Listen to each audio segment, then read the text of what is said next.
السلام علیکم، میں IYS اسکول کی ٹیچر آپ سے مخاطب ہوں۔ امید کرتی ہوں کہ آپ سب خیریت سے ہوں گے۔ آج کی تدریس سے متعلق کچھ ہدایات ہیں جن پر عمل کیجیے۔ نمبر 1، رف کاپی اور پینسل اپنے ساتھ رکھیں۔ نمبر 2، دوران تدریس ذہن میں آنے والے سوالات لکھتے رہیں۔ آپ کے تمام سوالات کے جوابات لیکچر کے آخر میں دیے جائیں گے۔ آپ اپنے کیمرے اور مائک کو بند رکھیں گے، بند نہ کرنے کی صورت میں آپ کو ریموو کر دیا جائے گا۔ نمبر 3، اپنا تمام مشقی کام فیئر کاپی میں کیجیے۔ آپ کو میری آواز آ رہی ہے؟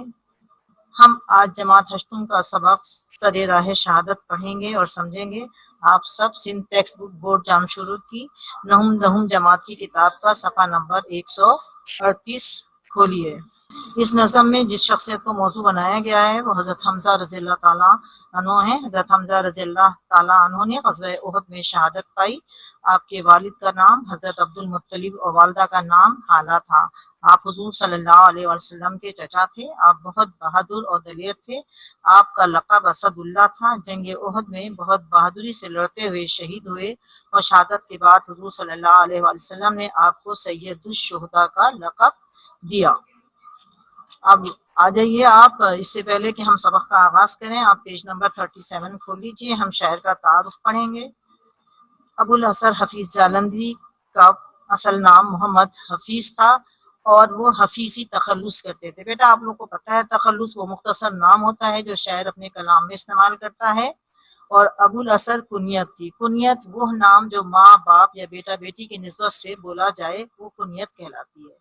آپ جالندھر میں پیدا ہوئے، ابتدائی تعلیم جالندھر ہی میں حاصل کی۔ لاہور آ کر ہونیار بک ڈپو قائم کیا اور علمی و ادبی کتابوں کی طباعت و اشاعت میں مصروف ہو گئے۔ طباعت کا مطلب ہے چھاپنا، کتابوں کو کی چھپائی کا کام، ٹھیک ہے۔ دوسری جنگ عظیم کے دوران وہ دہلی میں سانگ پبلسٹی آرگنائزیشن کے ڈائریکٹر جنرل مقرر ہوئے۔ ان کے شعری ذوق کو مولانا غلام قادر گرامی کی شاگردی نے چمکایا۔ پہلے غزلیں کہیں، پھر گیت لکھے، اس کے بعد شاہنامہ اسلام جیسی شاہکار نظم لکھی۔ شاہنامہ اسلام آپ کا ایک بہت ہی عظیم کارنامہ ہے۔ آپ کی بڑی خواہش تھی کہ اسلام کی کوئی ایسی خدمت کر جائیں جو مرنے کے بعد بھی ان کی شہرت کا سبب بنے، تو آپ نے شاہنامہ اسلام لکھی۔ اور شاہنامہ اسلام 2 حصوں پر مشتمل ہے۔ پہلے حصے میں حضرت آدم علیہ السلام سے لے کر جنگ بدر تک کے واقعات و حالات اس میں قلم بند کی ہیں نظم کی صورت میں، اور اس کے دوسرے حصے میں جنگ بدر کے بعد جتنی بھی جنگیں ہوئیں ان سب کے اور بعد کے حالات اس میں انہوں نے تحریر کیے ہیں۔ اس طرح یہ شاہنامہ اسلام لکھ کر انہوں نے اپنی اس خواہش کو جو ان کی تھی اسلام کی خدمت کی وہ پوری ہوئی۔ ان کی نظموں کے مجموعے نغمہ زار، سوز و ساز، تلخاب شیریں ہیں۔ ہمارا قومی ترانہ جسے آپ روز پڑھتے ہیں وہ بھی آپ نے ہی لکھا ہے۔ اب آ جائیے آپ سبق نظم کی بلند خوانی کی طرف، ذرا غور سے پڑھیے گا، تلفظ پر ضرور غور کیجیے گا۔ وہ حمزہ ناس سر راہ شہادت، سب سے پہلے آپ دیکھ لیجیے اس کے معنی ہے شہادت کے راستے میں، ٹھیک ہے۔ اس کے بعد آئیے، وہ حمزہ ناز تھا اہل عرب کو جس کی طاقت پر، فدا ہونے چلا تھا اب بھتیجے کی صداقت پر۔ رسول پاک کے چہرے سے ایک رقت نمایاں تھی، یہ وہ رحمت تھی جس کی کوئی غایت تھی نہ پایاں تھی۔ نگاہیں مضطرب، حلقہ تبسم روئے زیبا پر، تصور مطمئن تھا مرضی عرش معلیٰ پر۔ ہوا ارشاد ام خجستہ فام، بسم اللہ خدا حافظ ہے کیجئے نصرت اسلام، بسم اللہ۔ یہ اقدام شہادت برسبیل حسن نیت ہے، محمد اس پہ راضی ہے جو اللہ کی مشیت ہے۔ یہ فرما کر دکھائی انتہائی شان رحمانی کہ بڑھ کر چوم لی سرکار نے حمزہ کی پیشانی۔ وفور نور حق سے چہرہ حمزہ چمک اٹھا، جلا کندن نے پائی یہ زر خالص دمک اٹھا۔ یہ بیٹا یہ نظم شاہنامہ اسلام سے ہی ماخوذ ہے۔ اب آ جائیے اس کی تشریح کی طرف۔ تشریح سے پہلے ہم اس کے الفاظ معنی بھی ساتھ ساتھ دیکھتے جائیں گے اور تشریح بھی کرتے جائیں گے۔ وہ حمزہ ناز تھا اہل عرب کو جس کی طاقت پر، فدا ہونے چلا تھا اب بھتیجے کی صداقت پر۔ صداقت کے معنی ہیں سچائی، فدا کے معنی ہیں قربان ہونا۔ حضرت حمزہ بہت ہی بہادر شخص تھے۔ اہل عرب کو ان کی طاقت پر بہت ناز تھا۔ چنانچہ شاعر بھی اس شعر میں یہی کہتا ہے کہ حضرت حمزہ رضی اللہ تعالیٰ عنہ حضور صلی اللہ علیہ وسلم کے چچا تھے، آپ بہت ہی بہادر اور دلیر تھے۔ اہل عرب کو آپ کی بہادری اور شجاعت پر بہت فخر تھا۔ جب حضور صلی اللہ علیہ وسلم نے دین اسلام کی تبلیغ کی تو آپ رضی اللہ تعالیٰ عنہ حضور صلی اللہ علیہ وسلم کی صداقت اور نبوت پر ایمان لے آئے اور مسلمان ہو گئے۔ حضور صلی اللہ علیہ وسلم اپنے چچا حضرت حمزہ رضی اللہ تعالیٰ عنہ سے بے انتہا محبت کرتے تھے۔ جنگ احد کے موقع پر آپ جہاد میں شریک ہوئے اور شہادت کا مرتبہ حاصل کرنے کے لیے جا رہے تھے، تو اس موقع کو شاعر نے بہت ہی خوبصورت انداز میں قلم بند کیا ہے۔ اگلا شعر دیکھیے۔ رسول پاک کے چہرے سے ایک رقت نمایاں تھی، یہ وہ رحمت تھی جس کی کوئی غائب تھی نہ پایا تھی۔ رقت آنسو نکلنے کی کیفیت، یعنی آنکھوں میں آنسو ہونا، رونے کسی کیفیت پیدا ہو جانا۔ غائب کے معنی غرض ہیں، پایا کے معنی حد اور انتہا۔ شاعر کہتا ہے کہ جب حضور صلی اللہ علیہ وسلم کے چچا حضرت حمزہ جنگ احد کے موقع پر شہادت کی آرزو لیے جہاد پر جا رہے تھے تو حضور صلی اللہ علیہ وسلم کے چہرے پر رقت طاری تھی، یعنی ان کی آنکھوں میں آنسو تھے، کیونکہ آپ صلی اللہ علیہ وسلم اپنے چچا حضرت حمزہ رضی اللہ تعالیٰ عنہ سے بہت محبت کرتے تھے۔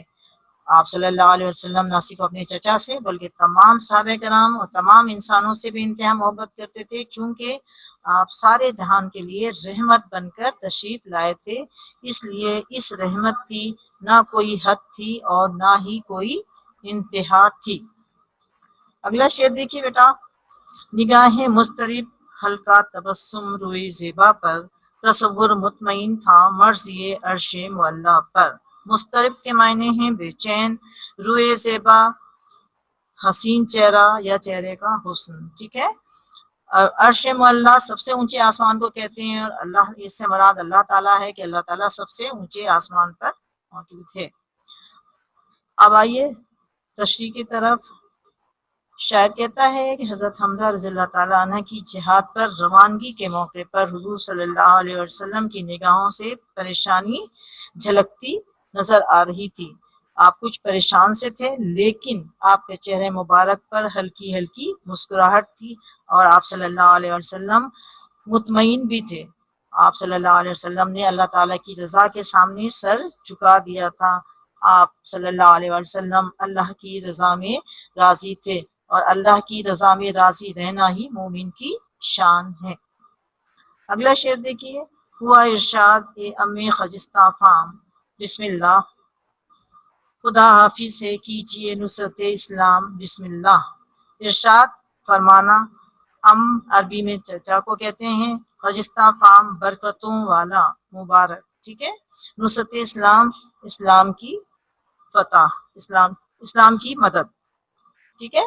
شاعر شعر میں کہتا ہے کہ حضور اکرم صلی اللہ علیہ وسلم اپنے چچا حضرت حمزہ رضی اللہ تعالیٰ عنہ سے مخاطب ہو کر ارشاد فرماتے ہیں کہ اے میرے برکتوں والے پیارے چچا، آپ بسم اللہ کیجئے، یعنی اپنے سفر کا آغاز کیجئے، اللہ کی راہ میں جہاد کیجئے، شہادت آپ کی منتظر ہے۔ اے میرے پیارے چچا، خدا حافظ، جائیے، بسم اللہ کیجئے اور اسلام کی فتح اور کامیابی کے لیے کفار سے جنگ کیجئے۔ اگلا شعر دیکھیے۔ یہ اقدام شہادت بر سبیل حسن نیت ہے، محمد اس پہ راضی ہے جو اللہ کی مشیت ہے۔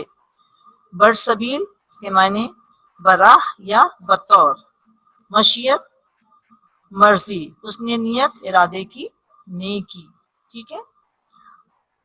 تشریح دیکھیے اس کی۔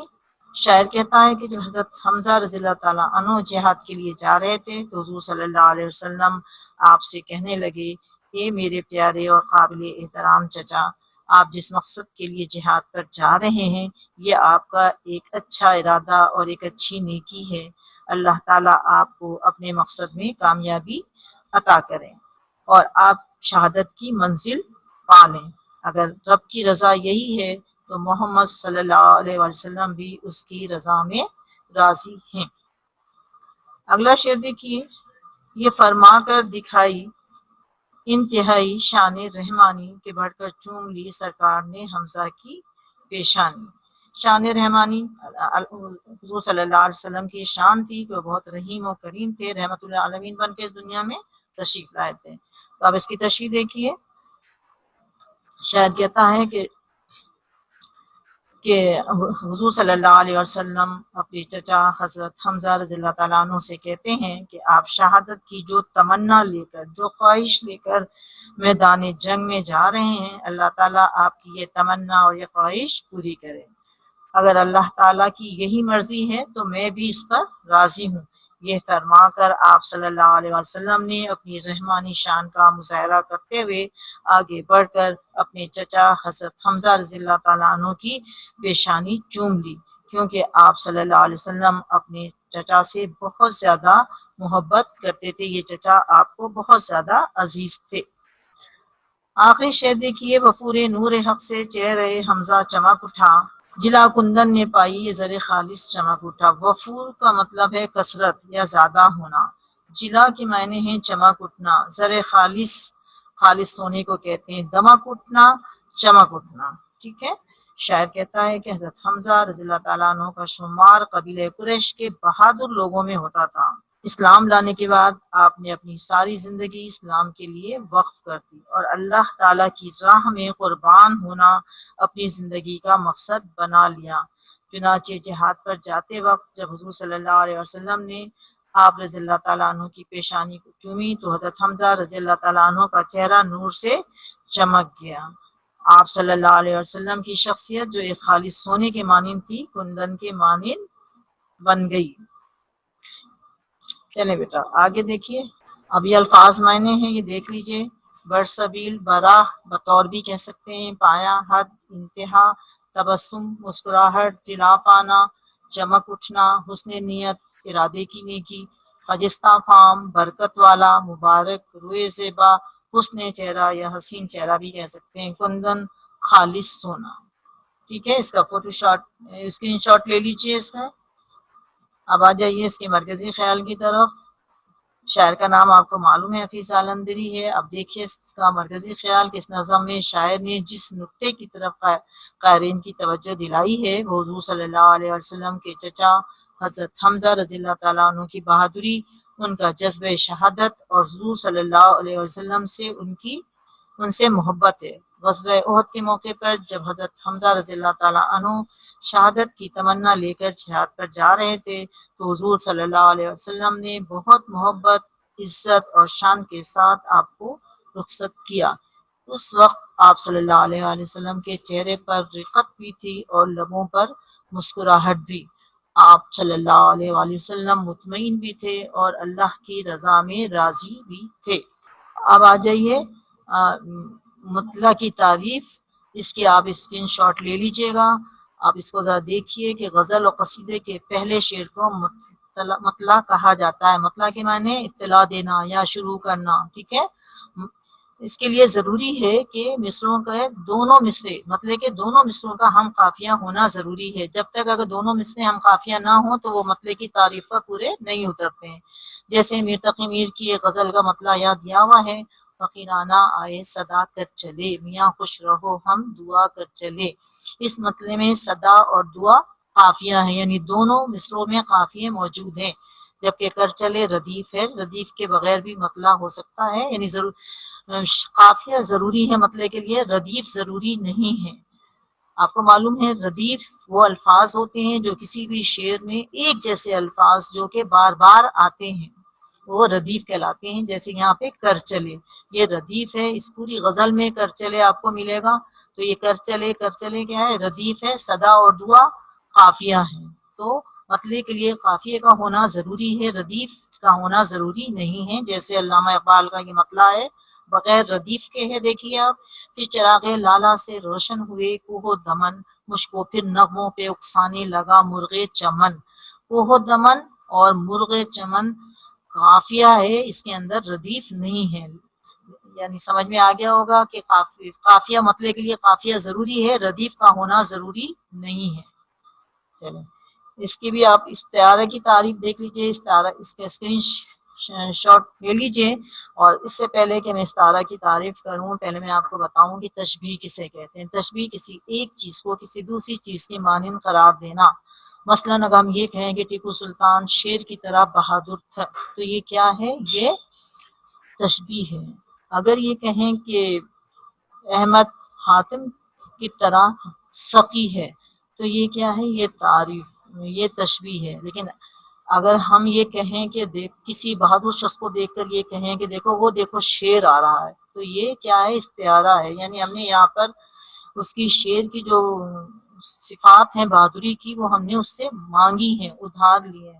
استعارہ کے لغوی معنی ہیں کسی چیز کو مانگ کر لینا یا ادھار لینا. تو اب یہ دیکھیے، یہ میر انیس کا شعر ہے. کس شعر کی آمد ہے کہ رن کانپ رہا ہے، رن ایک طرف چرخے کہن کانپ رہا ہے.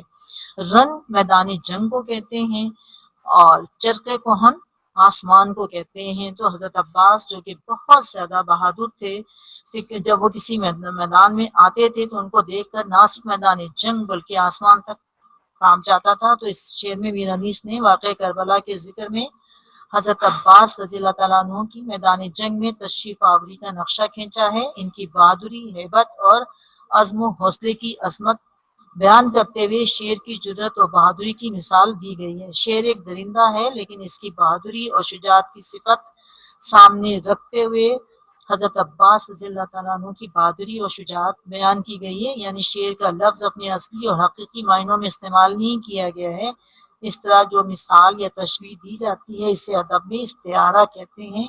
استعارے کے 5 ارکان ہوتے ہیں. نمبر 1 مستعار منہ، یعنی وہ شخص، فرد یا چیز جس سے مثال دی جائے.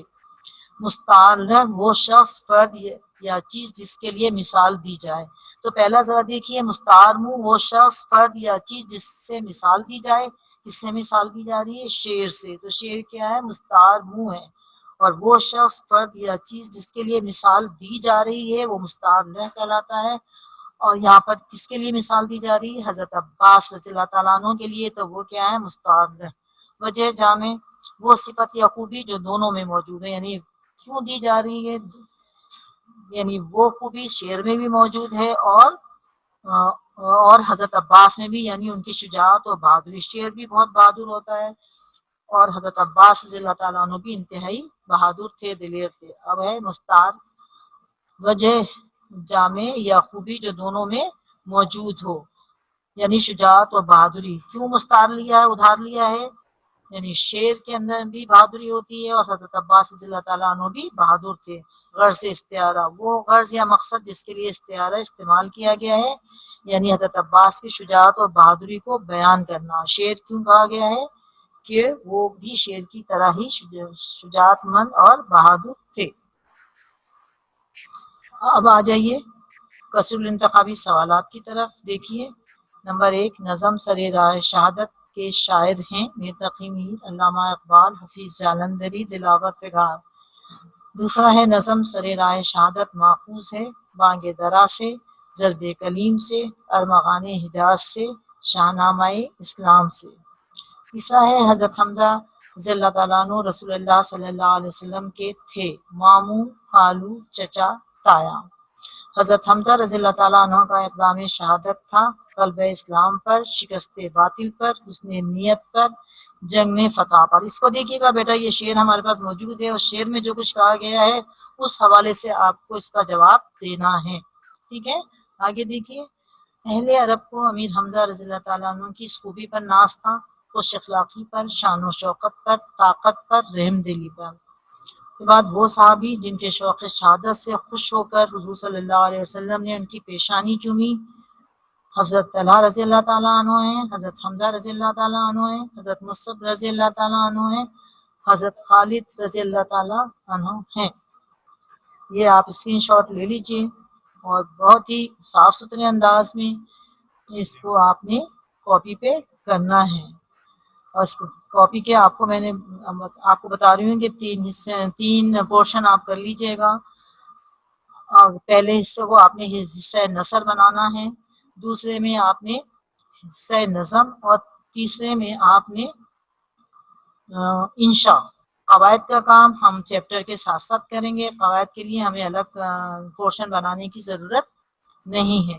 آپ اس کا اسکرین شاٹ لے لیجئے اور اس کو بہت ہی صاف ستھرے انداز میں آپ تشریح کیجیے گا، اور آپ دیکھیے گا کہ جب آپ اس کو تشریح کریں گے تو سب سے پہلے آپ نے حوالہ لکھنا ہے، حوالہ نظم، حوالہ شاعر، اس کے بعد آپ نے حل لغات لکھنی ہے، کم از کم ایک شعر میں 2 حل لغات یعنی 2 الفاظ کے معنی آپ کو لکھنے ہیں۔ اس کے بعد آپ تشریح کی ہیڈنگ ڈالیں گے اور تشریح کریں گے۔ سبق کا مرکزی خیال ذرا دیکھ لیجئے دوبارہ سے، اسکرین شاٹ آپ نے نہیں لیا ہے تو اس کو آپ لے لیجئے۔ نظم کا مرکزی خیال، اس نظم میں شاعر جس نقطے کی طرف قارئین کی توجہ دلانا چاہتا ہے، حضور صلی اللہ علیہ وسلم کے چچا حضرت حمزہ رضی اللہ تعالیٰ عنہ کی بہادری، ان کا جذبہ شہادت اور حضور صلی اللہ علیہ وسلم ان سے محبت ہے۔ غزوہ احد کے موقع پر جب حضرت حمزہ رضی اللہ تعالیٰ عنہ شہادت کی تمنا لے کر جہاد پر جا رہے تھے تو حضور صلی اللہ علیہ وسلم نے بہت محبت، عزت اور شان کے ساتھ آپ رضی اللہ تعالیٰ عنہ کو رخصت کیا تھا۔ اس وقت آپ صلی اللہ علیہ وسلم کے چہرے پر رقت بھی تھی اور لبوں پر مسکراہٹ بھی تھی۔ آپ صلی اللہ علیہ وسلم مطمئن بھی تھے اور اللہ کی رضا میں راضی بھی تھے۔ اب آپ اس کا اسکرین شاٹ نہیں لیا ہے اگر آپ نے تو آپ اس کو لے لیجئے۔ دیکھیں مرکزی خیال آپ کو معلوم ہے کہ آپ نے نظم پڑھی، آپ کو پتا ہے کہ اس میں حضرت حمزہ رضی اللہ تعالیٰ عنہ کی بہادری کا ذکر کیا گیا ہے۔ حضرت حمزہ پہلے عرب میں بہت ہی بہادر شخص تھے، سارا اہل عرب جو تھا ان کی بہادری اور طاقت پر بہت فخر کرتا تھا، اور اسلام لانے کے بعد آپ کی تمام بہادری اور تمام شجاعت کس کے لیے وقف ہو گئی؟ اسلام کے لیے۔ آپ نے شہادت کو اپنی زندگی کا مقصد بنا لیا۔ آپ کو پتا ہے کہ جو لوگ شہید ہوتے ہیں اللہ کی راہ میں جہاد کرتے ہوئے، ان کا مرتبہ اللہ تعالیٰ کے ہاں سب سے زیادہ بلند ہے۔ لہذا ایک مومن جب بھی جہاد پر جاتا ہے، جنگ پر جاتا ہے، تو اس کی پوری خواہش ہوتی ہے کہ وہ شہادت کا جذبہ حاصل کر کے اللہ کی نظروں میں سرخرو ہو جائے۔ تو اس نظم میں حضرت حمزہ رضی اللہ تعالیٰ عنہ کی بہادری کا، ان کے جذبہ شہادت کا ذکر کیا گیا ہے، اور پھر آپ کو بتا چکی ہوں میں کہ ان کا حضور صلی اللہ علیہ وسلم سے رشتہ کیا تھا۔ حضور صلی اللہ علیہ وسلم بھتیجے تھے اور آپ جو ہیں ان کے چچا تھے، تو حضور اکرم صلی اللہ علیہ وسلم کو اپنے اس چچا سے بہت زیادہ محبت تھی۔ تو شاعر نے بہت ہی خوبصورت انداز میں حضرت حمزہ کی بہادری کو بھی، ان کے جذبہ شہادت کو بھی، اور حضور صلی اللہ علیہ وسلم سے ان کی محبت کو بہت ہی خوبصورت انداز میں قلم بند کیا ہے۔ اب آ جائیے مطلع کی تعریف، اور آپ دیکھ لیجئے کہ مطلع شعر جب یعنی کوئی غزل لکھی جاتی ہے، کوئی قصیدہ لکھا جاتا ہے، کوئی نظم لکھی جاتی ہے، تو سب سے جو پہلا شعر ہوتا ہے وہ مطلع کہلاتا ہے، آغاز کرنا، اطلاع دینا، ٹھیک ہے۔ تو غزل اور قصیدے کے پہلے شعر کو مطلع کہا جاتا ہے۔ مطلع کے دونوں مصروں کا ہم قافیہ ہونا ضروری ہے۔ ہم قافیہ سمجھتے ہیں ایک جیسے الفاظ کو کہتے ہیں، ہم وزن الفاظ کو کہتے ہیں۔ یہاں پر دیکھیے میر تقی میر کی غزل کا مطلع ہے، فقیرانہ آئے صدا کر چلے، میاں خوش رہو ہم دعا کر چلے۔ اس میں کیا ہے بیٹا، دیکھیں صدا اور دعا یہ کیا ہے؟ قافیہ ہے، جبکہ کر چلے ردیف ہے۔ ردیف کیا ہے؟ ردیف وہ الفاظ جو کسی بھی غزل میں بار بار آئیں، جن کے معنوں میں کوئی فرق نہ ہو، ایک ہی معنی ہوتے ہیں، ایک ہی جیسے لفظ ہوتے ہیں جو بار بار ہر شعر میں ریپیٹ ہوتے ہیں، دہرائے جاتے ہیں۔ تو یہاں کر چلے، جب آپ ان کی پوری غزل دیکھیں گے تو ہر شعر میں کر چلے آپ کو ملے گا۔ ردیف کا مطلب ہے بار بار آنے والا، یہ ہمیشہ قافیے کے بعد آتے ہیں، قافیے سے پہلے نہیں آتے ہیں، پہلے قافیہ آتا ہے اس کے بعد ردیف آتا ہے۔ تو ردیف کے بغیر بھی مطلع ہو سکتا ہے، یعنی مطلع میں قافیہ اور ردیف کا ہونا ضروری، قافیہ کا ہونا ضروری ہے، ردیف کا ہونا ضروری نہیں ہے۔ دیکھیے علامہ اقبال کا یہ مطلع ہے جو بغیر ردیف کے ہے، صرف اس کے اندر قافیے ہیں، قافیے پر یہ شعر ختم ہو گیا۔ پھر چراغ لالا سے روشن ہوئے کوہ و دمن، مجھ کو پھر نغموں پہ اکسانے لگا مرغ چمن۔ دیکھیے کوہ و دمن اور مرغ چمن یہ دونوں قافیہ ہیں، اس کے اندر ردیف نہیں ہے۔ تو اس کا مطلب کیا ہے کہ مطلع کے لیے قافیے کا ہونا، دونوں مصروں میں قافیے کا ہونا شرط ہے، لیکن ردیف کا ہونا شرط نہیں ہے، بغیر ردیف کے بھی یہ مکمل ہو سکتا ہے۔ اب اس کی اب آپ اس کے اسکرین شاٹ لے لیجئے اور آگے چلیے استعارے کی طرف۔ استعارے کی تعریف سے پہلے میں آپ کو بتا دوں کہ تشبیہ کیا ہوتی ہے۔ تشبیہ آپ اس سے پہلے بھی مختلف کلاسوں میں پڑھتے رہے ہیں۔ تشبیہ کا مطلب ہے کسی ایک چیز کو کسی دوسری چیز کے مانند قرار دینا۔ مثلا جیسے ٹیپو سلطان بہت بہادر تھے، تو ہم ان کو کہتے ہیں کہ ٹیپو سلطان شیر کی طرح بہادر تھے۔ جب ہم یہ کہتے ہیں وہ شیر کی طرح بہادر تھے تو اس کا مطلب ہے ہم اس کو تشبیہ دے رہے ہیں شیر سے۔ لیکن اگر ہم ٹیپو سلطان کو دیکھ کر صرف یہ کہتے کہ دیکھو شیر آ رہا ہے، تو یہ کیا ہے؟ یہ استعارہ ہے۔ استعارہ کے لغوی معنی ہے مستعار لینا، ادھار لینا کوئی چیز، ہے نا۔ تو اب یہ شعر دیکھیے، کس شیر کی آمد ہے کہ رن کانپ رہا ہے، رن ایک طرف چرخ کہن کانپ رہا ہے۔ رن میدانی جنگ کو کہتے ہیں اور چرخ کہن آسمان کو کہتے ہیں، سرخ آسمان، ٹھیک ہے نا۔ یہاں پر میر انیس نے واقعہ کربلا کے ذکر میں حضرت عباس رضی اللہ تعالیٰ عنہ جو بہت بہادر تھے، ان کی میدان جنگ میں تشریف آوری کا نقشہ کھینچا ہے۔ ان کی بہادری، ان کی ہیبت اور عزم و حوصلے کی عظمت کو بیان کرتے ہوئے شیر کی جرأت اور بہادری کی مثال دی گئی ہے۔ آپ کو معلوم ہے کہ شیر بھی بہت بہادر ہوتا ہے، جنگل کا بادشاہ ہے، بہت طاقتور ہوتا ہے، یہ ایک درندہ ہے، لیکن اس کی بہادری اور شجاعت کی صفت کو سامنے رکھتے ہوئے حضرت عباس رضی اللہ تعالیٰ عنہ کی بہادری اور شجاعت بیان کی گئی ہے۔ یعنی شیر کا لفظ اپنے اصلی اور حقیقی معنوں میں استعمال نہیں کیا گیا ہے، اس طرح جو مثال یا تشبیہ دی جاتی ہے اسے ادب میں استعارہ کہتے ہیں۔ استعارے کے 5 ارکان ہوتے ہیں۔ مستعار وہ شخص، فرد یا چیز جس سے مثال دی جائے، یہاں پر مستعار وہ شخص، فرد یا چیز جس کے لیے مثال دی جائے۔ وجہ جامع وہ صفت یا خوبی جو دونوں میں موجود ہو، یعنی شجاعت اور بہادری شیر میں بھی موجود ہے اور حضرت عباس رضی اللہ تعالیٰ عنہ میں بھی۔ مستعار وجہ جامع یا خوبی جو دونوں میں موجود ہو، یعنی شجاعت اور بہادری، غرض استعارہ۔ آگے دیکھیے، آپ کثیر الانتخابی سوالات ہیں، اس کے آپ اسکرین شاٹ لے لیجئے اور اس کے بعد آ جائیے گھر کا کام۔ تمام اشعار کی تشریح آپ کو کاپی میں کرنی ہے، میں آپ کو بتا چکی ہوں کس طرح آپ کو کرنی ہے، اور اس کے بعد مطلع اور استعارہ کی تعریف بہمیں مثال کیجیے گا، ٹھیک ہے۔ سمجھ میں آ رہا ہے آپ کو کہ تمام اشعار کی تشریح آپ نے باقاعدہ شعر لکھ کے حوالے نظم، حوالے شاعر کے ساتھ، حل لغت کے ساتھ، حل لغت میں کم سے کم 2 الفاظ کے معنی، اگر کسی شعر میں نہیں ہے تو آپ ایک بھی لکھ سکتے ہیں، لیکن کم از کم 2 لازمی لکھنے ہیں آپ کو، ٹھیک ہے۔ لکھ کے آپ کو اشعار کی تشریح کرنی ہے۔ اس کے بعد اگلا جو چیپٹر ہے وہ ہم مضمون اور خطوط نویسی کے بارے میں پڑھیں گے، ٹھیک ہے۔ اور آپ کو میں بتا بھی دوں کہ اس کے لیے آپ نے الگ پورشن بنانا ہے، الگ حصہ بنانا ہے، ہیڈنگ ڈال کے رکھیے گا۔ جب میں پڑھاؤں گی اس کے بعد جو بھی کام دیں گے وہ آپ نے اسی کے اندر کرنا ہے، ٹھیک ہے۔ تھینک یو، اللہ حافظ۔